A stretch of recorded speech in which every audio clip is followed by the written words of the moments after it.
Welcome our channel. क्या आपको कहानी अच्छी लगती है तो इस चैनल को सब्सक्राइब कर लीजिए। एक बार की बात है, बीरबल दरबार में मौजूद नहीं थे। इसी बात का फायदा उठाकर कुछ मंत्रीगण बीरबल के खिलाफ महाराज अकबर के कान भरने लगे। उनमें से एक कहने लगा, महाराज, आप केवल बीरबल को ही हर जिम्मेदारी देते हैं और हर काम में उन्हीं की सलाह ली जाती है। इसका मतलब यह है कि आप हमें अयोग्य समझते हैं। मगर ऐसा नहीं है, हम भी बीरबल जितने ही योग्य हैं। महाराज को बीरबल बहुत प्रिय थे। वह उनके खिलाफ कुछ नहीं सुनना चाहते थे, लेकिन उन्होंने मंत्रीगणों को निराश न करने के लिए एक समाधान निकाला। उन्होंने उनसे कहा, मैं तुम सभी से एक प्रश्न का जवाब चाहता हूँ, मगर ध्यान रहे कि अगर तुम लोग इसका जवाब न दे पाए तो तुम सबको फांसी की सजा सुनाई जाएगी।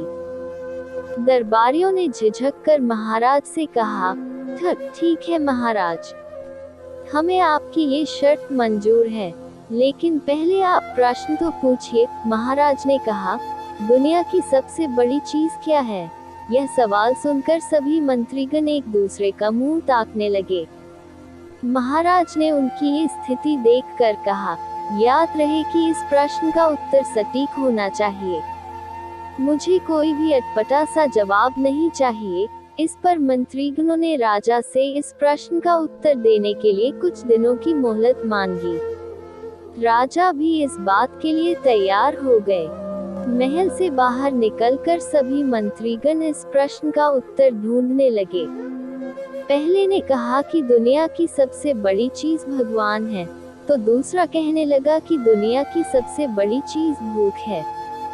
तीसरे ने दोनों के जवाब को नकार दिया और कहा कि भगवान कोई चीज नहीं है और भूख को भी बर्दाश्त किया जा सकता है। इसलिए राजा के प्रश्न का उत्तर इन दोनों में से कोई नहीं है। धीरे धीरे समय बीतता गया और मोहलत में लिए गए सभी दिन भी गुजर गए। फिर भी राजा द्वारा पूछे गए प्रश्न का जवाब न मिलने पर सभी मंत्रीगणों को अपनी जान की फिक्र सताने लगी। कोई अन्य उपाय न मिलने पर वो सभी बीरबल के पास पहुँचे और उन्हें अपनी पूरी कहानी सुनाई। बीरबल पहले से ही इस बात से परिचित थे। उन्होंने उनसे कहा, मैं तुम्हारी जान बचा सकता हूँ, लेकिन तुम्हें वही करना होगा जैसा मैं कहूँ। सभी बीरबल की बात पर राजी हो गए। अगले ही दिन बीरबल ने एक पालकी का इंतजाम करवाया। उन्होंने 2 मंत्रीगणों को पालकी उठाने का काम दिया, तीसरे से अपना हुक्का पकड़वाया और चौथे से अपने जूते उठवाए। वह स्वयं पालकी में बैठ गए।